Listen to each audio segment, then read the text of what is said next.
Muy buenas tardes a todos. Es un verdadero honor para mí darle la bienvenida a esta conferencia y tener el privilegio de presentar a un invitado excepcional como es John Carlin.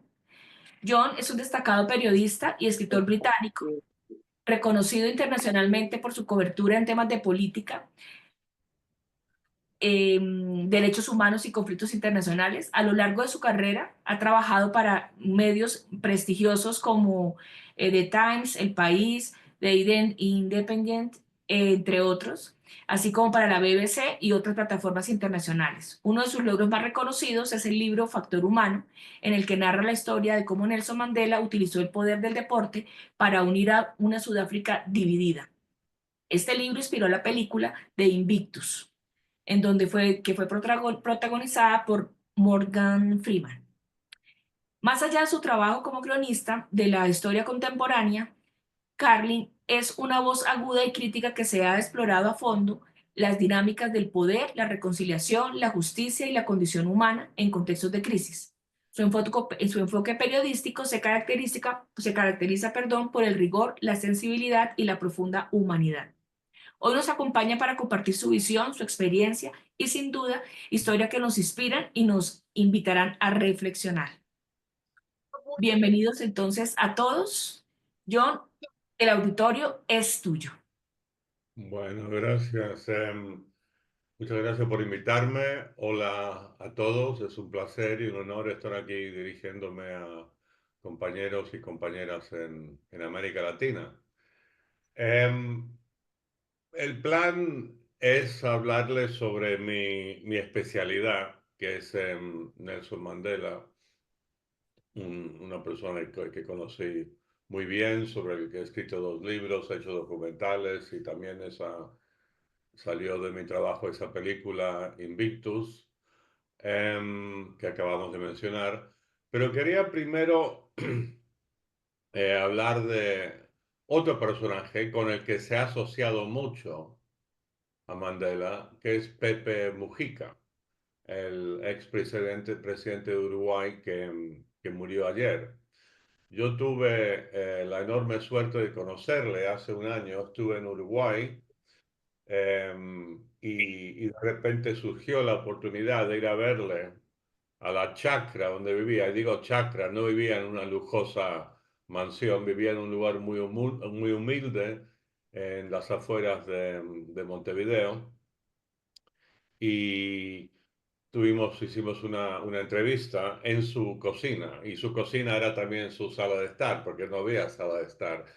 Era una casa muy chiquita, en un lugar bastante perdido en el campo, como digo, en las afueras de Montevideo. Y apunté aquí un par de las cosas que me dijo, que quería citarles, que demuestran, quizá en este caso no tanto su gran liderazgo, aunque fue una persona que realmente inspiró y conmovió a muchísima gente, como creo que habrán visto todos hoy en la prensa, montones de artículos sobre este gran hombre, Pepe Mujica.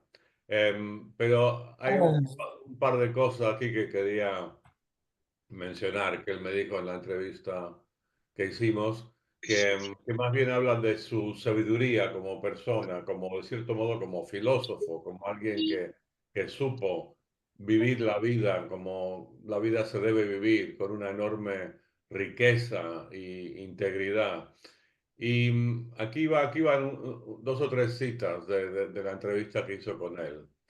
Me dijo, me río cuando me dicen marxista. No soy marxista, soy estoico. Y le pregunté, ¿y eso qué significa?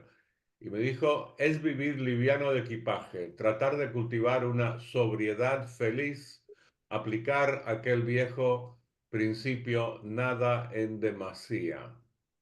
Y siguió diciendo lo siguiente, y en el fondo es una cuestión de libertad, porque si estoy sometido a la necesidad, no soy libre. El objetivo es tener tiempo para gastarlo en las cosas que a nosotros nos gustan. Por ejemplo, andar en el campo. Me gusta el campo, porque ahí hablo conmigo mismo.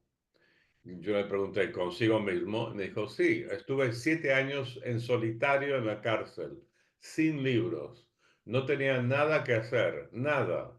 Y tuve que aprender a hablar con el que llevaba adentro. ¿Y sabe qué me dijo? me saludó mucho. Me dijo que cuando era muy joven había sido muy loco, pero lo bueno es que había leído mucho y ahí entré a rumiar en mis libros y aprender y a profundizar más en lo que es realmente importante en la vida.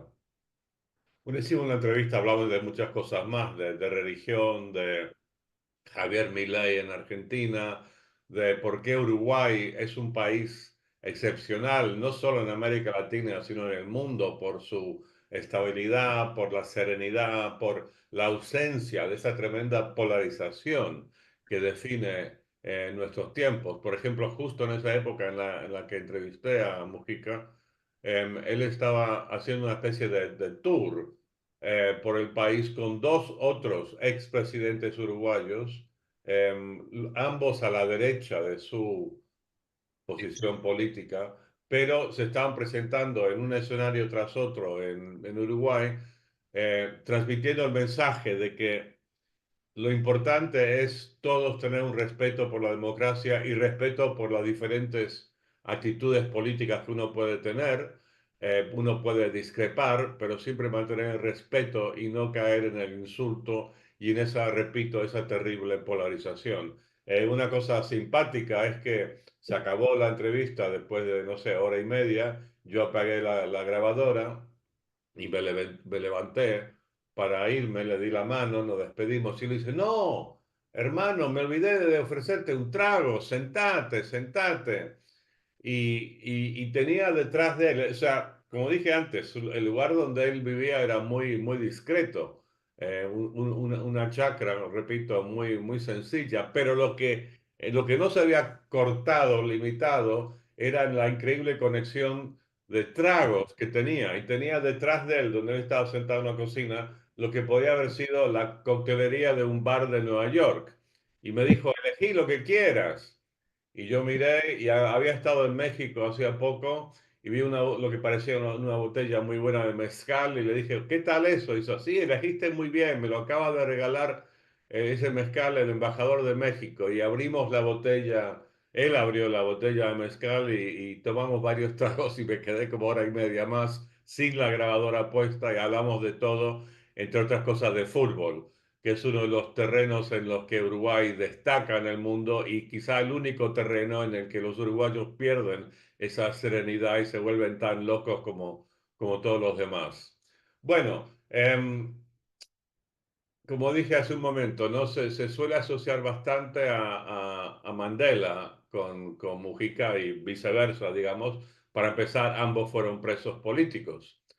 Mandela casi el doble del tiempo, Mandela más de 27 años, Mujica más o menos como 14 años, pero yo diría que curiosamente Mujica seguramente lo pasó peor, porque como dijo en esa cita que acabo de mencionar, estuvo 7 años en solitario, sin acceso siquiera a libros.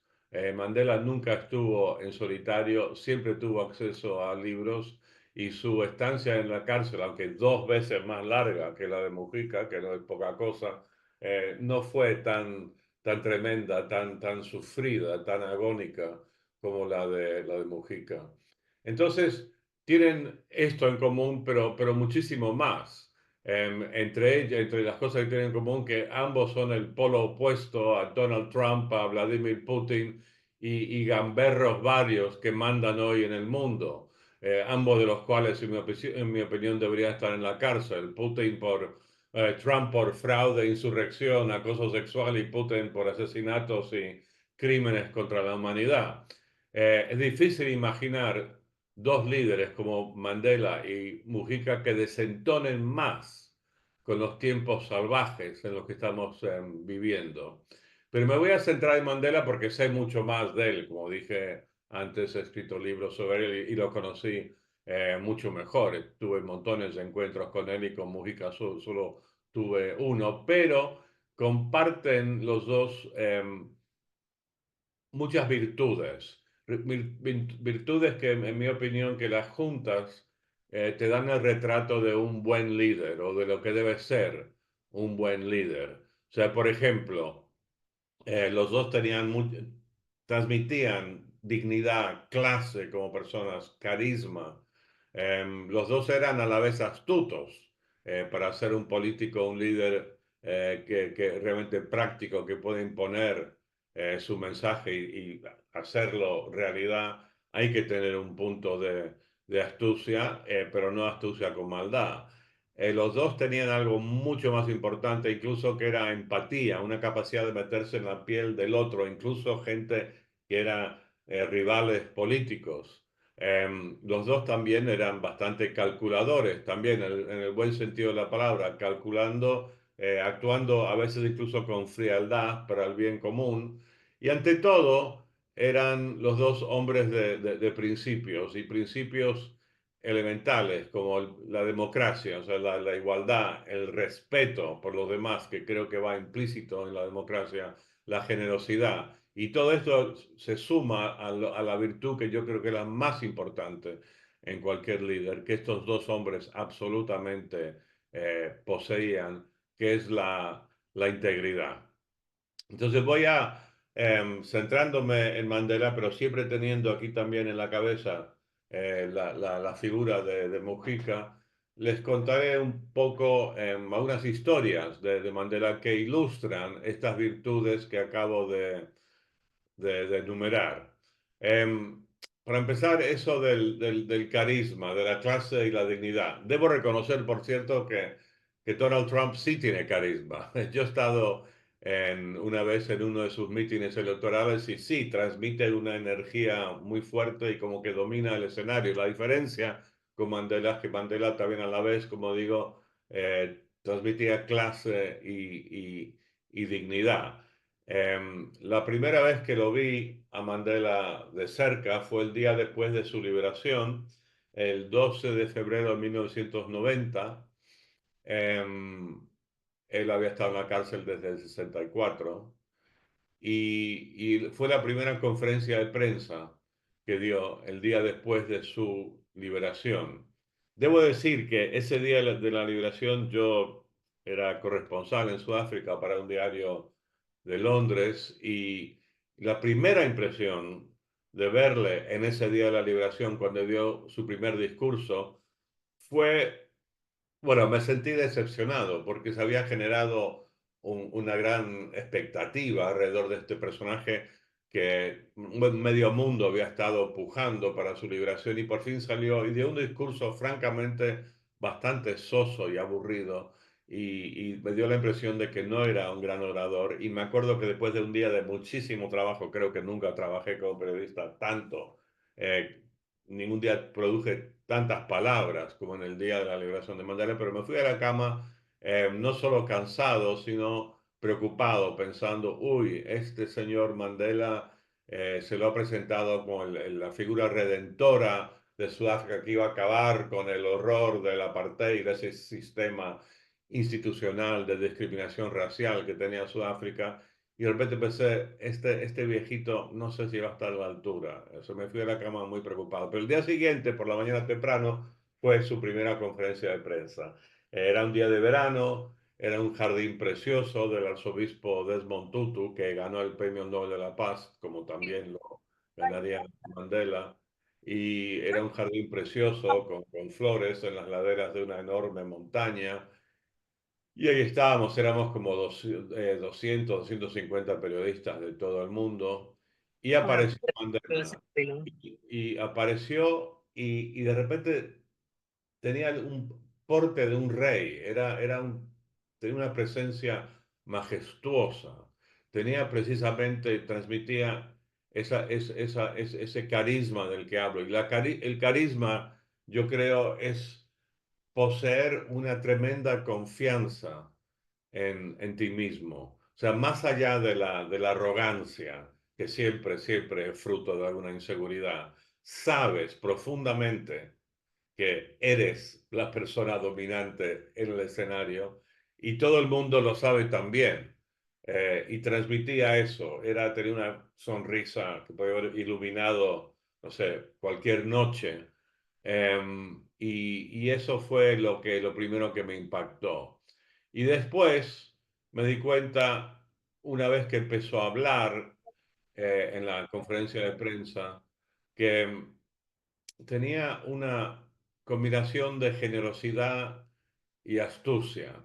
Y también de empatía. A ver, vayamos por pasos. Primero el tema de empatía, esa capacidad de meterse en la piel del otro. Yo le pregunté en esa conferencia de prensa sobre el plan que tenía ahora que estaba libre. Se suponía que iba a intentar negociar el final del apartheid y iniciar el camino a una democracia de verdad en el que todo el mundo vota, porque los negros, que eran el 85% de la población, no tenían el voto, solo los blancos votaban en esa época en Sudáfrica. Entonces le pregunté, quizá con un poquito de escepticismo en el tono de mi voz, que cuál iba a ser su fórmula para negociar esta transición a la democracia, cosa que parecía inconcebible en ese momento. Y me dio una respuesta tremendamente aguda. Me dijo, lo que tenemos que hacer es reconciliar las aspiraciones de las aspiraciones de los negros con los temores de los blancos. Que me pareció brillante. Ahí lo resumió absolutamente el reto que tenía y transmitió el método que iba a utilizar, que era no solo buscar que se logre, que se hagan realidad las aspiraciones de los negros de libertad, sino también entender los temores de los blancos. Ahí ya él demostró algo, un concepto al que sería fiel en la práctica en los siguientes años, de intentar eh, apagar esos temores, apaciguar esos temores y convencerles de que con él, que con la democracia, ellos seguirían siendo libres y no había motivo de tener miedo.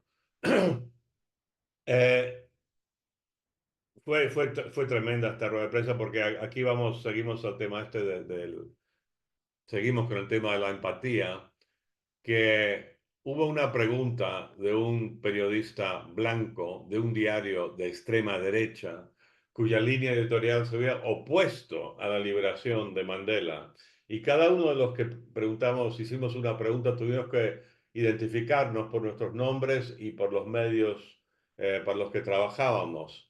Y este tipo, que era el jefe de política de este diario de extrema derecha, un periódico muy blanco en sentido de blanco sudafricano absolutamente racista, tuvo las agallas de alzar la mano, identificarse por nombre y por el medio. Hubo una pausa, un momento, no sé, como 4 o 5 segundos hasta que Mandela respondió y todos estamos ahí como tensos. ¿Cómo va a responder Mandela a este tipo que representa todo lo peor del apartheid, que es su enemigo hecho carne? Mandela nos sorprendió a todos porque respondió con una enorme sonrisa y le dijo, ah, señor, repitió su nombre, le he estado leyendo con mucho interés durante muchos años y es un enorme placer conocerle. Por favor, haga su pregunta. Ahí ya estaba extendiendo la mano al enemigo. Al final de esa primera conferencia de prensa de Mandela ocurrió algo que yo nunca he visto en no sé, cientos de ruedas de prensa, de conferencias de prensa en las que yo he estado presente en mi vida, y todos los periodistas ahí, de todo el mundo, como 250, no pudimos mantener esa imagen de supuesta objetividad que tenemos como periodistas. Nos convertimos todos en seres humanos ante todo en ese momento y todos le aplaudimos. Eso no se hace en una conferencia de prensa, y menos si se trata de un personaje político, pero no pudimos reprimir ese instinto. Y al final de esa conferencia de prensa, que duró como 40 minutos, esa visión que había tenido el día anterior de Mandela como un viejito que no se enteraba y tal, pues absolutamente diluida, desaparecida. Y de hecho escribí un artículo ese día diciendo que Nelson Mandela era el líder político más brillante que había conocido o que conocería en mi vida. Y no me equivoqué. Menciono otra cosa que quizá no sea, otra virtud de estas, que quizá no sea la más loable a nivel moral, pero la astucia, que es importante también en cualquier líder político. Y esto me voy a ir un poco atrás en el tiempo, a cuando Mandela entró en la cárcel y empezó su condena de 27 años. Lo metieron lo encarcelaron en una isla ahí en el Atlántico, una cárcel imposible de escaparse de ella. Y él le dieron la posibilidad, como dije antes, a diferencia de Mujica, de leer libros, y él pidió a sus carceleros que le dieran libros para aprender la lengua del opresor, digamos. El opresor en Sudáfrica era el afrikáner. Los afrikaners eran el 60% de los blancos sudafricanos, gente en general de origen o francés o principalmente holandés, que habían inventado el apartheid y eran los que imponían el apartheid a través de la fuerza de la policía, las fuerzas armadas. Entonces Mandela lo que pidió fue libros que le ayudaran a aprender la lengua del africano, la lengua del enemigo. Sus compañeros presos políticos le decían, pero Nelson, pero por favor, ¿qué estás haciendo? Esta es la lengua que odiamos, que representa todo lo peor, todo contra lo que estamos luchando. Y Mandela dijo, callaos, callaos, yo aquí tengo mi plan, tengo mi idea aquí. Y el plan precisamente era eh, aprender la lengua del enemigo, preparándose para el día del que estaba seguro que llegaría, en el que se sentaría a negociar con el enemigo, y si lo hiciera en su propia lengua, tendría ya una ventaja. Y él también, a través de conocer su lengua, conocería al enemigo. Y como dijo el gran eh, filósofo militar Sun Tzu chino hace más de 2000 años, la clave en cualquier batalla, cualquier guerra para ganar es ante todo conocer al enemigo. Y Mandela tuvo esa inteligencia, esa astucia, y efectivamente, eh, años después, cuando sale de la cárcel, empieza, bueno, incluso antes de salir de la cárcel, y empieza a negociar con el enemigo, él ya ahí parte con ventaja, porque los conoce a él, a ellos mejor de lo que ellos lo conocen a él. Pues, por ejemplo, saltando ya muchos años, 25 años después de que saliera, de que entrara en la cárcel, em, el gobierno blanco decidió que era hora de empezar a investigar la posibilidad de negociar con Mandela y preparar una transición a la democracia, porque estaban muy presionados con sanciones económicas, con una enorme y violenta revuelta interna de parte de la población negra, y estaban buscando una solución pacífica. Con lo cual, dos personas, altos personajes del gobierno del apartheid, se reunieron en secreto con Mandela en la cárcel. Uno de ellos era el jefe de los servicios de inteligencia de Sudáfrica, quizá considerado en ese momento en el mundo como el tipo más siniestro del mundo, porque no olviden que en aquella época el apartheid era prácticamente el único tema en el que estaban de acuerdo ambos bandos de la Guerra Fría. Tanto los soviéticos como los americanos, como todos los demás, estaban de acuerdo en que el apartheid era lo que llamaban un crimen contra la humanidad. Entonces, el tipo que era el jefe de los servicios de inteligencia era como el enemigo de la humanidad número uno, era el personaje más siniestro del mundo, así se lo percibía, y Mandela se reunió con él. Y se reunió también con el ministro de Justicia del apartheid, eh, título muy irónico, ministro de Justicia del apartheid. Eh, y bueno, y se vio con los dos. Y ahí Mandela se los ganó y básicamente les convenció de que si él salía de la cárcel, él eh, transitaría no por el camino de la guerra y la venganza, sino por el camino de la paz.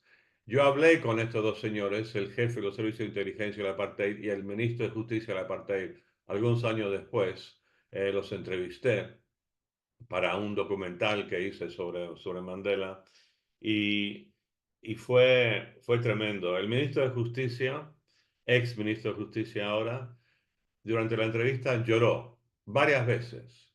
Lloraba recordando la figura de Mandela, ese Mandela que él conoció primero en la cárcel y después cuando era un hombre libre. Y me acuerdo que tuvo una frase que me dijo el ex ministro de Justicia del Apartheid. Yo he estudiado la historia de la antigua Roma y la antigua Grecia, y los antiguos romanos decían que las principales virtudes de un hombre era honestas, dignitas y gravitas. Me dice, estas son tres virtudes que Mandela posee en abundancia. Mientras lo decía, las lágrimas le chorreaban por la cara. Em, Tremendo el impacto que tuvo, cómo se ganó a esta persona que era su más terrible enemigo. Bueno, no tan terrible como el jefe de los servicios de inteligencia, que también lo entrevisté.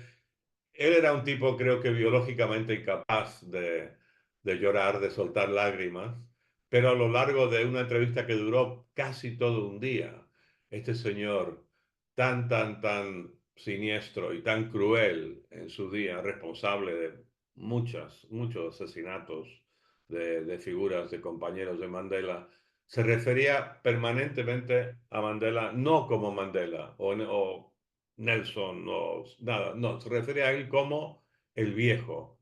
Y el viejo en el sentido de como si hubiera estado hablando de su padre. Sentía amor por Mandela, casi el amor de un hijo hacia un padre.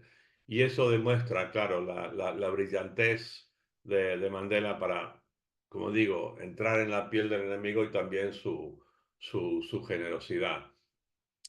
Mandela también, cuando era necesario, aunque una persona muy cálida, muy generosa, podía ser muy frío, que también creo que es una virtud, una cualidad importante en cualquier líder político. Les doy un ejemplo. En el año 1993, 3 años después de que Mandela saliera de la cárcel, estaban avanzando las negociaciones y se podía ver en el horizonte lejano, pero ahí está en el horizonte la posibilidad de las primeras elecciones democráticas en la historia de Sudáfrica. Y justo cuando en un momento delicado, que no estaba claro si esto iba a acabar en guerra o en paz, un par de locos de la extrema derecha asesinan al número 2 de Mandela fuera de su casa a tiros. Y este señor que se llama Chris Hani, Hani, era después de Mandela la figura más venerada por la población negra. Y en ese momento que yo estuve ahí en Sudáfrica reportando sobre lo que estaba pasando, realmente sentimos que ahora sí, ahora olvídate de la paz, ahora sí que llega la guerra, la paciencia de la población negra no puede ser infinita, la paciencia de Mandela tampoco, que él consideraba a este señor Hani como, casi como un hijo. Y realmente pensábamos que el país estaba al borde del precipicio, que se iba a desatar una guerra no sé, como la que estamos viendo en una especie de ciclo de venganza y muerte como en Israel-Palestina que iba a empezar ahí. Esto parecía inevitable. Entonces, ¿qué pasó? Pues esa misma noche, esto ocurrió este asesinato por la mañana, Mandela sale en la radio y en la televisión nacional en Sudáfrica y se dirige a la población blanca y negra, pero principalmente a su gente, la población negra. Y en vez de lanzar un mensaje de rabia y de venganza, que seguro que es lo que él sentía en su interior, el sentimiento más genuino, más auténtico, era de rabia y venganza, tuvo la frialdad de imponer pausa a sus sentimientos para el bien del país, precisamente para evitar esa catástrofe que parecía que se avecinaba. Y lo que pasó fue que estos dos tipos que asesinaron a este hombre, Hani, fueron detenidos muy poco después. Y Mandela, en el discurso que dio a la nación, fue precisamente para apaciguar los ánimos de su gente e impedir que se lancen a las calles a la venganza y a matar a todos los blancos que se encontraban en su camino, que era lo que tanta gente sentía. Y lo que enfatizó Mandela en su discurso a la nación fue la necesidad de mantener la calma, la cabeza fría, pero ante todo mencionó el caso de una señora blanca que estuvo cerca del lugar donde asesinaron a este hombre, Hani, y ella apuntó la matrícula de un coche que salió disparado, que claramente fue el coche en el que huyeron los dos asesinos. Y fue gracias a que esta señora apuntó la matrícula del coche y se lo pasó a las autoridades, que a las pocas horas agarraron a los dos y los detuvieron y los metieron presos. Y Mandela, absolutamente el centro, la esencia de ese discurso fue el ejemplo de la valentía de esta señora en apuntar el número de esta matrícula y lograr que esta gente no siguiera ahí eh, libre. Y entonces ese discurso tuvo un radio en televisión, todo el país lo vio, tuvo precisamente el objetivo deseado, que fue apaciguar los ánimos y lograr que siguiera, pese a todo, el proceso de paz que acabó en un final feliz. Y fue un año después que se celebraron las primeras elecciones democráticas en la historia de Sudáfrica y Mandela y su partido ganaron y Mandela fue declarado el primer presidente negro de la historia de su país. Entonces, termino con lo que dije antes, que lo más importante en un líder es que tenga principios de verdad, no solo de la boca para afuera, y principios, en este caso, democráticos, de igualdad, de generosidad, y ante todo, la palabra clave para Mandela era respeto, porque si hay respeto, no puede haber racismo, no puede haber discriminación. Implica una igualdad, al menos en el trato digno a todas las personas. Y eso fue absolutamente la idea central que motivó a Mandela durante una trayectoria política que duró toda su vida adulta. Pero la clave, la palabra incluso más importante para mí y más decisiva en un líder para que realmente tenga la capacidad de persuadir a la gente y lograr que le sigan en los principios que él propone o que ella propone, que quede claro, es la integridad. La integridad yo creo que es una palabra importantísima.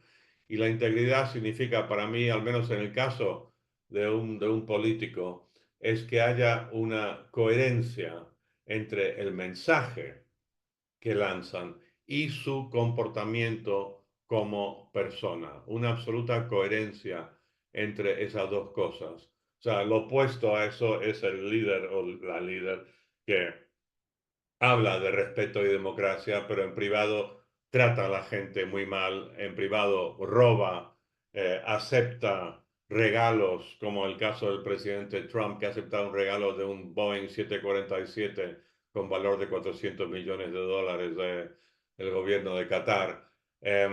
Esa integridad es la clave. Y tengo miles de historias que ilustran esta integridad, pero voy a elegir una para terminar.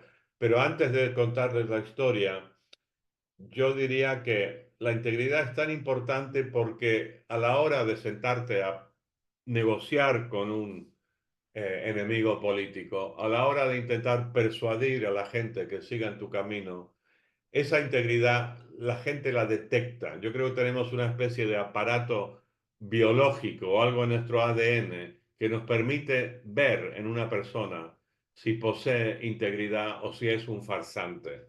Y si posee integridad, vas a seguir a esa persona, vas a confiar en esa persona. Y a lo que voy en esta historia que les voy a contar de Mandela es algo que vi en él todo el tiempo y lo conocí muy bien. ¿Eh? Yo lo entrevisté como 7 veces, tuve no sé, docenas de charlas con él me conocía a mí, yo lo conocía a él, y además fui periodista con un asiento en primera fila observando el espectáculo Mandela durante esos 4 años entre su liberación y su llegada a la presidencia.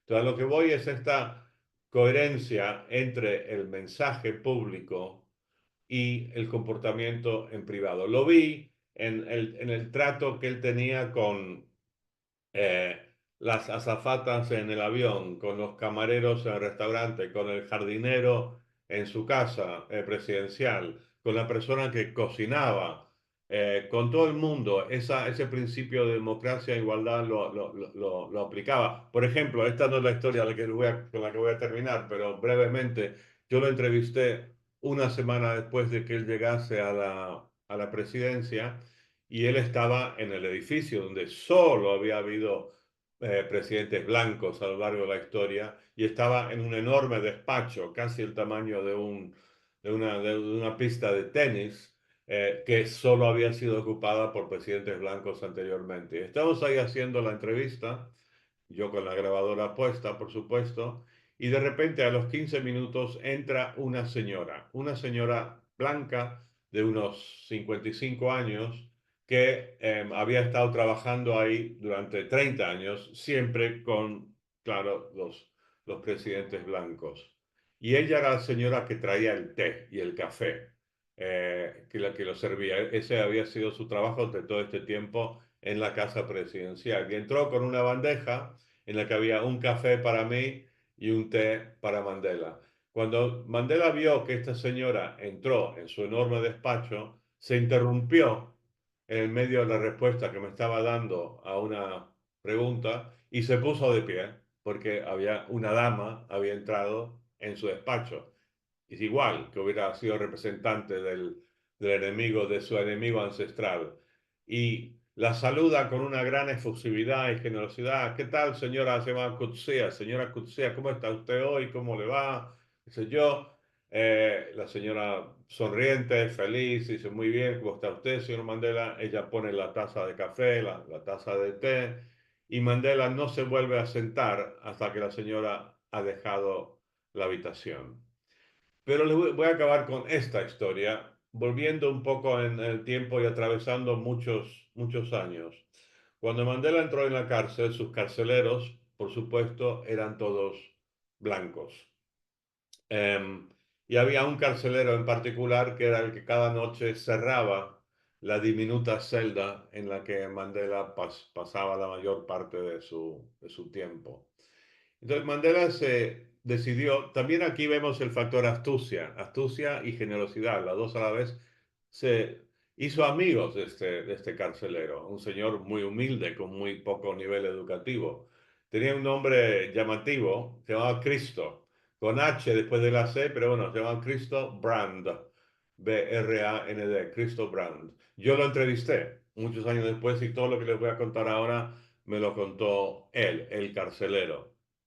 Entonces Mandela le hablaba, se hacían amigos, le decía, mira, Cristo, veo que eres un tipo muy inteligente, que seguro que podías conseguir un mejor trabajo que carcelero. ¿Por qué no estudias y haces algo un poco más interesante y valioso con tu vida? Siempre se lo reclamaba, este Cristo Brand no le hacía ningún caso, aunque tenía muy buena onda, muy buena relación. Mandela fue al extremo de escribir una carta a su esposa, a la esposa del carcelero, y decirle, a ver, o sea, dele un empujón a su marido, que hay mucho potencial aquí desperdiciado.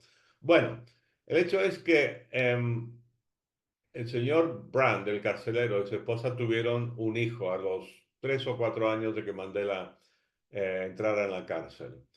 Si lo piensan, un detalle de ser un preso, y particularmente en el caso de Mandela en una isla remota en el Atlántico Sur, una cosa que es bastante terrible si uno se pone a pensar es que uno nunca ve niños, ni siquiera los ve.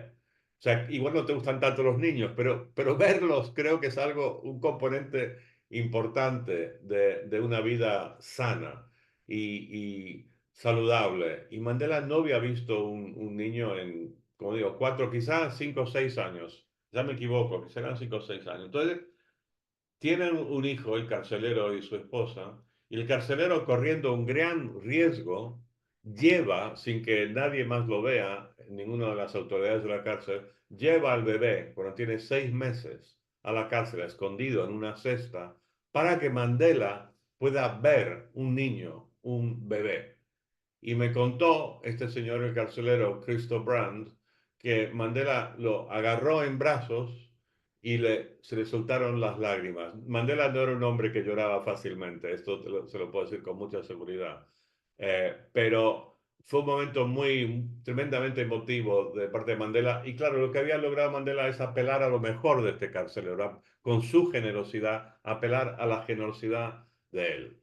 Entonces Mandela, cuando el niño cumplió un año, le escribió una carta. Obviamente el niño no la iba a leer, pero era para, digamos, para los padres, pero con un mensajito para el niño, un mensajito así de sabiduría. Quizá algo parecido al tipo de cosas que me dijo a mí Pepe Mujica, ¿no? Nada en demasía, que la libertad consiste en no estar sometido a la necesidad y disfrutar de las cosas importantes de la vida. Bueno, la verdad es que no sé lo que le escribió Mandela, pero el hecho es que cada año pasaron los años, Mandela estuvo 20 años más en la cárcel, infaliblemente en el cumpleaños de este niño, que se llamaba Bram, B-R-A-A-M, Bram, siempre le escribía una carta, que claro, una vez que era mayor, la empezaba a leer, nunca se olvidó de su cumpleaños y siempre le mandaba mensajes cariñosos y sagaces sobre la vida. Entonces, Mandela pues sale de la cárcel y aunque sale de la cárcel y aunque es presidente, sigue escribiendo puntualmente en el cumpleaños de este chico, le escribe una carta. No se olvida, pese a las tremendas presiones y responsabilidades que tuvo en su vida, especialmente cuando salió de la cárcel. Entonces Mandela deja la presidencia después de 5 años. Por cierto, esto es importante, cuando yo le hice esa entrevista una semana después de que llegara a la presidencia, la noticia que me dio, la exclusiva que me dio, fue que él iba a servir un término presidencial, los 5 años que tocan por la Constitución de Sudáfrica, y ahí se iba a retirar, porque él pensaba que primero él iba a ser demasiado mayor y segundo quería dar un ejemplo a su país y al mundo de que hay que limitar el tiempo que uno está ejerciendo el puesto de máximo liderazgo de un país y efectivamente lo cumplió. Después de 5 años se fue, no tuvo esa ambición, esa locura, esa vanidad del poder que comparten tantas figuras del mundo político que ustedes conocerán como yo también conozco. Entonces Mandela deja la presidencia en el año 99 y un año, no, perdón, me equivoco, antes de que dejara la presidencia, estaba en el último año de su presidencia, el quinto año, 1999, llegó al poder en el 94 y recibe la terrible noticia de que este chico, el hijo del carcelero, Bram, acababa de morir en un accidente de tráfico. Terrible. Mandela se quedó destruido. Se enteró un par de días después. Inmediatamente llamó por teléfono al que había sido su carcelero, que vivía a como 1.200 kilómetros al sur de Sudáfrica. Mandela estaba en el norte, para, bueno, darle el pésame, todo lo que uno dice para intentar consolar a alguien que ha sufrido una pérdida tan terrible. Y le dijo, y mira, Cristo, no se olviden, quisiera venir para el funeral. Y Cristo le dijo, pues no, señor Mandela, ya lo celebramos hoy mismo, demasiado tarde. Y Mandela, que aún era presidente, si me equivoqué con eso, aún era presidente, dice, bueno, pues yo voy a subirme a un avión y voy a ir a verte, Cristo. Y se fue a su avión presidencial, vuelo de 2 horas a Ciudad del Cabo, donde vivía este señor, y se pasó toda la tarde con su ex carcelero, consolándole, hablándole, no sé, no sé qué habrán dicho. Claro, este es un caso de algo que era absolutamente innecesario para Mandela como figura política. Lo hizo como ser humano. Él no iba a sacar ningún crédito político. Aparte, todo esto fue secreto. Nunca, nadie se enteró hasta que me contó esta historia años después, el antiguo carcelero de Mandela. Pero lo que quiero decir con esto es que este es un ejemplo entre muchísimos que les podía contar de precisamente esa integridad, integridad como de un diamante duro y sólido, esa coherencia entre lo que Mandela decía representar, que era el respeto, la generosidad, la igualdad, el trato digno, decente a todo el mundo, independientemente de lo que te puedan ofrecer, y sus acciones, ¿no? Que él en eso, y eso se transmitía cada vez que conocías a Mandela, esa integridad como de diamante, y fue absolutamente la clave de su tremendo éxito como político, su capacidad de persuadir, de convencer, de ganarse incluso a sus enemigos porque confiaron en él. Así que y Mujica era una persona que precisamente también absolutamente tenía esa integridad, incluso quizá exageraba con la sencillez con la que vivía. Entonces, bueno, ya con eso, con este retrato que creo que les he dado de Mandela, también un poquito sobre Pepe Mujica, em, creo que les he dado por lo menos mi visión del retrato de lo que debería ser un gran líder político. Así que ahí, muchas gracias, lo dejo. John, muchísimas gracias. ¿Alguno tiene alguna pregunta?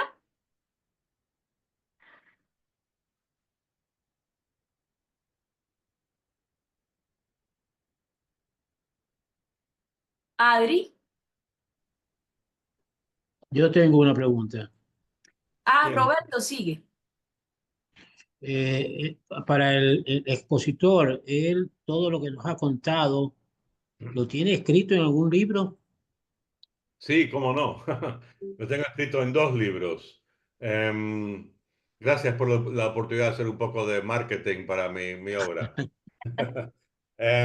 Sí, el primer libro se llama El factor humano y ese libro fue la base de esta película Invictus, que hizo Clint Eastwood con Morgan Freeman y Matt Damon. Y después tengo un libro más cortito que se llama La sonrisa de Mandela, que para mí fue un gran placer escribirlo, entre otras cosas porque lo escribí muy rápido, como en un mes.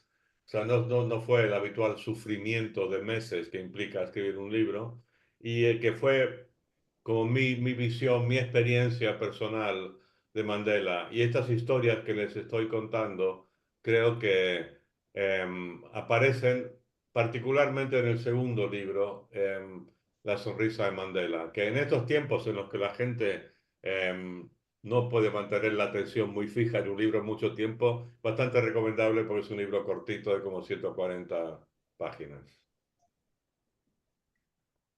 Adriana. Gracias, Juli. Muchas gracias, John, por tu charla.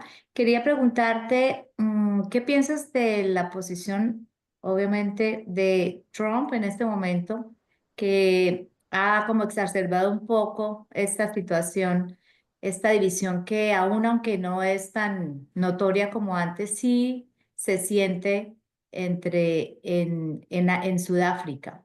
Esta posición de Trump de darle asilo a los blancos Ah, africanos. sí, muy, muy Yo buena. hace tiempo que estuve en Sudáfrica, igual sí se siente en el ambiente un poco la división. No es una paz que uno sienta que realmente exista de convivencia. ¿Y qué piensas de esta posición de Trump en este momento? Bueno, primero te diría en cuanto a tu observación, Hola, Deli. yo sigo, Los ahí se quedan, Adama y María Gabriela. yo sigo volviendo mucho a Sudáfrica y yo creo que lo importante, sí, puede ser que, o sea, uno puede tener experiencias anecdóticas que conducen a pensar que hay mucha tensión y uno puede tener experiencias anecdóticas que conducen a pensar que las cosas van de maravilla. Depende un poquito de lo que uno vea, de las circunstancias. Pero yo creo que lo más importante que logró Mandela es, como dije antes, evitar una guerra que estaba casi anunciada. Existían todas las circunstancias, todas, pero una guerra civil terrible. Y el hecho es que puede haber más o menos tensiones dependiendo del lugar, de los individuos, entre blancos y negros, pero en general la gente, digamos, se lleva razonablemente bien en el día a día, y no ha habido una guerra y es un país, a diferencia de Estados Unidos, en el que hay elecciones, pierde o le va muy mal al partido dominante, que es el de Mandela, y no dicen que fue un fraude electoral como dijo Donald Trump, sino que aceptan el resultado. Y eso es bastante importante. Pero bueno, eso lo podemos discutir, pero lo que yo te diría es que, tomando en cuenta de dónde venimos, de una situación de discriminación racial por ley brutal, las cosas no están tan mal en Sudáfrica. Y te diré una cosa más, que yo me fui de corresponsal de Sudáfrica a Washington y yo vi en Estados Unidos mucha más, durante 4 años que estuve ahí, mucha más tensión en el día a día entre blancos y negros de Estados Unidos que en Sudáfrica. Pero yendo a tu tema, es absolutamente, o sea, de todas las cosas grotescas que ha hecho Trump, que es un sinnúmero de los 120 días o algo que está en el poder, quizá no hay nada más grotesco, más demencial más absurdo que esta decisión que ha tomado de aceptar a los afrikaners, precisamente. No todos los blancos, los afrikaners, el 60% de la población blanca, aceptarlos en el país como refugiados políticos en un momento en el que está expulsando a gente de manera tremendamente cruel, sin ningún proceso legal, como ustedes saben muy bien, principalmente latinoamericanos, pero también hay gente que ha estado pidiendo asilo político en lugares muy duros, muy terribles, como el Congo, por ejemplo, que viven vidas tremendamente precarias, bajo permanente peligro de muerte, y ahí están en la cola, no les dan la visa, y de repente decide de toda la gente en el mundo, cuando su política por todo lo demás es frenar la inmigración, de toda la gente del mundo elige a los africanos, que primero, como dije antes, fueron los que se inventaron el apartheid y los que lo impusieron a la fuerza durante años. Pero más importante aún, son gente que vive muy bien. O sea, un africano en medio en Sudáfrica tiene una vida material mucho mejor de la mía. Tienen ahí personas de limpieza que viven en sus casas, casi todos tienen piscinas, o sea, viven muy bien. Y que de toda la gente en el mundo que Trump hubiese elegido a estos africanos como gente, bienvenidos, vengan a mi casa cuando está expulsando a todos los demás, bueno, es que no tiene nombre. Gracias, John. Diana. Sí, gracias, Uli, gracias, John, por todas estas cosas tan interesantes que nos estás contando hoy. Mi pregunta es, ¿qué lecciones del liderazgo, obviamente bajo los principios del respeto, la integridad que has mencionado y por supuesto de la libertad, podríamos extraer de Mandela para enfrentar todo esto a nivel político que está pasando? Mencionaste justo lo de las crisis migratorias. Pero por ejemplo la competencia que hay entre las potencias por el control de los recursos, Estados Unidos, China, Rusia, la información, los datos, la famosa lucha contra el cambio climático que tiene sus adeptos y sus opositores, todos estos conflictos que hay, mencionaste también el Medio Oriente, ¿qué lecciones de liderazgo crees que Mandela nos daría hoy? Bueno, te di mi retrato de esas cualidades que creo que necesita un líder y resalté, como acabas de decir, el tema de la integridad, que para mí es como la base fundacional de todo lo demás. Pero, no sé, mira, estás planteando demasiadas cosas, o sea, cambio Son climático, muchas cosas. o sea, o sea, yo no te puedo, o sea, te estaría mintiendo si te digo cómo exactamente hubiera respondido Mandela a estos casos.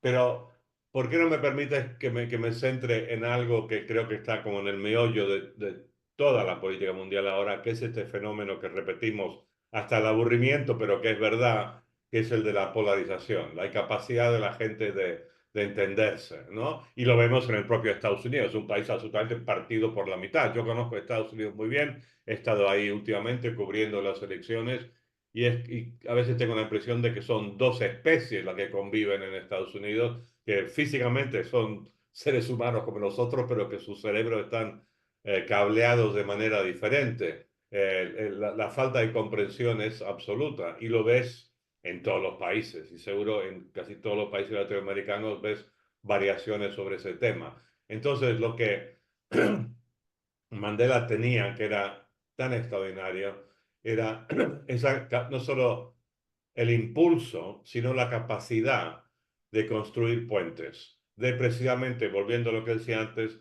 de meterse en la piel del enemigo o del rival político, entender sus temores, entender sus aspiraciones, entender sus vanidades y poder hablar con ellos de manera respetuosa, no tú eres un imbécil y nunca voy a estar de acuerdo contigo y mejor que te vayas a la cárcel o que te expulsemos del país, sino vamos a hablar partiendo de que la sabiduría que tenía Mandela, que cada uno de nosotros tiene su posición política, más que nada por circunstancias de la vida. O sea, la gente que es de derecha o de izquierda, para simplificar, no hay un momento en su vida en el que dicen, bueno, vamos a estudiar racionalmente cuál es la postura de la izquierda y cuál es la postura de la derecha. Voy a hacer un estudio intelectual, científico, racional de esto y voy a decidir cuál de los dos soy. No, son circunstancias de la vida que te llevan por un camino a otro que tienen que ver con tu familia, con gente que conociste en tu juventud, alguna experiencia que tuviste, quizás muy terrible. O sea, en mi caso, por ejemplo, yo siempre he tendido más a la izquierda o centro izquierda, porque la experiencia definitiva en mi vida fue vivir en Argentina durante el régimen militar que desapareció a tanta gente en los años 70, 80. Viví bajo ese régimen, tuve gente que conocí íntimamente cuyos familiares desaparecieron y eso forjó, yo creo, mi actitud política. Pero por otro lado, si en esa misma época, años 70, siendo un chico joven, hubiera estado viviendo en Moscú, por ejemplo, bajo ese régimen represivo soviético, es perfectamente probable que yo me hubiera inclinado más por la derecha. Entonces, a lo que voy es que Mandela entendía ese punto circunstancial que hay en las decisiones políticas que uno toma y la identidad política que uno asimila. Y en base a eso, pensó, bueno, pero como seres humanos tenemos muchas cosas en común. Aunque esté en desacuerdo político con X persona, voy a apelar a lo mejor de esa persona a partir de la base de que podemos entendernos. Y lo logró. O sea, una historia que muchas veces cuento, que no la puedo contar ahora porque no hay tiempo, pero en el último año, antes de llegar a la presidencia, hubo un alzamiento de la extrema derecha del grupo armado que tenía 40.000 personas con armas dispuestas a irse a la guerra contra Mandela. Esto era la extrema derecha más rabiosa, más racista del mundo. Y al final se sentó con el ex general militar, que era el líder de este movimiento de extrema derecha, guerrero, belicista, terrorista incluso, y le convenció de que dejara las armas y no solo eso, sino que participara en las elecciones democráticas, dándole su visto bueno y su credibilidad. Y este señor que iba a ir a la guerra contra Mandela, yo lo conocí en ambas fases, cuando estaba en plan guerrero, en plan pacífico, participó en el primer parlamento democrático de Sudáfrica, tuvo un escaño y siguió una vida democrática, política, pacífica. Y Mandela logró convencer a este hombre, como a tantos más, y lo convenció, lo logró precisamente por esto que digo, esa empatía, esa capacidad de entender a este señor, de hablarle en su idioma, por ejemplo, como expliqué antes. Y más que nada hablé con este general después y me dijo que su gran duda después de verse con Mandela es que él le encantaba lo que decía Mandela, confiaba en él bastante, pero puedo confiar lo suficiente, emana suficiente confianza, puedo creer en este hombre. Y decidió que sí, que podía creer en este hombre y dejó las armas. Y fue precisamente por esa integridad, esa coherencia moral que le transmitió Mandela. Y necesitamos a, a gente así hoy en día en todo el mundo para construir puentes entre gente que está tan polarizada, con un odio y una incomprensión creciente que vemos en casi todos los países del mundo. Gracias, John. Blas.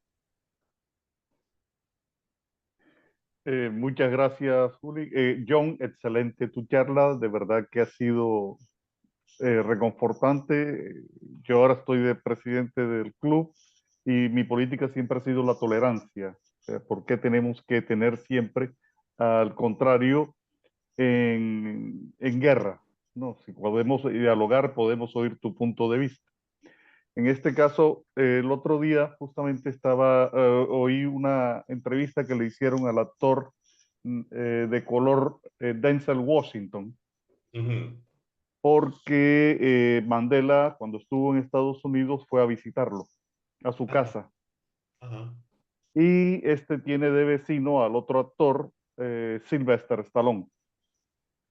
Stallone, cuando vio el movimiento de seguridad que había alrededor de la casa de Denzel, se fue allí como fisgón y lo dejaron entrar. Entonces Mandela, cuando ve a Stallone, eso lo comentó Denzel.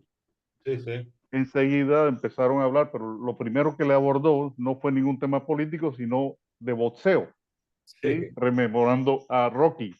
Sí. ¿Sí? O sea, es interesante que este señor ha pasado casi toda su vida en la cárcel y el tema que le interesa hablar es del boxeo.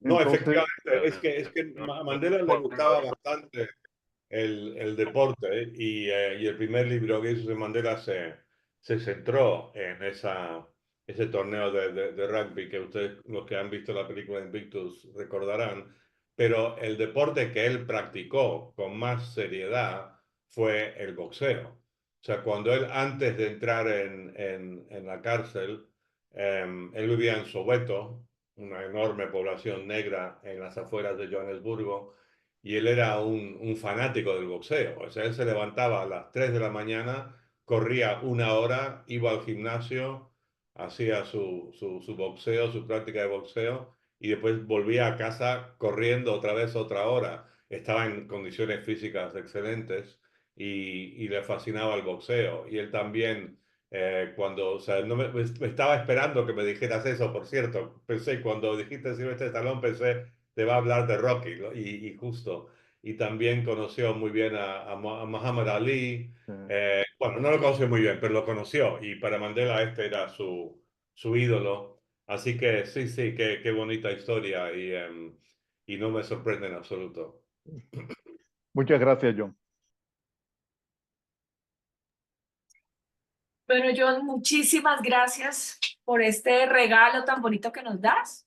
Fue un placer tenerte con nosotros. Volver a verte para mí es muy, muy, muy emocionante. Y gracias a todos por acompañarnos, por estar aquí con todos nosotros. Ok, pues ha sido un placer, y les deseo todo lo mejor a todos. Gracias, John.